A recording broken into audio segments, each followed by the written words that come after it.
జామ చెట్టు కింద ఉన్నాను. జామ ఎందుకు, దీని ప్రాశస్త్యం ఏమి అని చెప్తాను. నా పేరు డి యశోద. జామ ఎందుకు ప్రాశస్త్యము? ఒక యాపిల్ రోజు తింటే డాక్టర్స్ అవే అన్నారు, కానీ దానికన్నా ప్రాశస్త్యమైనటువంటిది జామ కాయ అన్నమాట. రోజు ఒక జామకాయ తింటే మీకు జబ్బులు రావు. ఎందుకు జామ ఎందుకు అంత మంచిది అంటే సి విటమిన్ చాలా ఎక్కువగా ఉంటుంది జామలో అన్నమాట.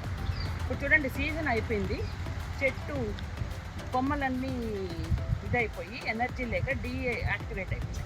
కానీ ఆ చిగురిస్తుంది మళ్ళా. చూడండి నేచర్లో ఎంత గొప్ప ఇది ఉందో, నైట్రోజన్ అబ్జార్బ్ చేసుకొని ఆకులన్నీ రాలిపోయి కొత్త లీవ్స్ వచ్చి, అంటే నేచర్ నుంచి తీసుకొని మనకి ఎంత సి విటమిన్ మనకి ఇస్తుంది గ్రహించండి. నేచర్ ఈజ్ అమేజింగ్, అవునా కదా? దీన్ని బట్టే తెలుస్తుంది కదా. అది పడే ఆకులన్నీ రాలిపోయి మళ్ళీ కొత్త ఆకులు వచ్చి, మళ్ళీ చిగురు వచ్చి, పూత వచ్చి మనకు పండుని ఇస్తుంది. అంటే every year there is system in the చెట్లలో. కానీ ఆ చెట్ల గురించి నీట్గా చదవము, చూడము, మనకేదో దొరికిందా తినేస్తుంటాం. కాబట్టి జామకు చాలా చాలా ప్రాశస్త్యం ఉంది.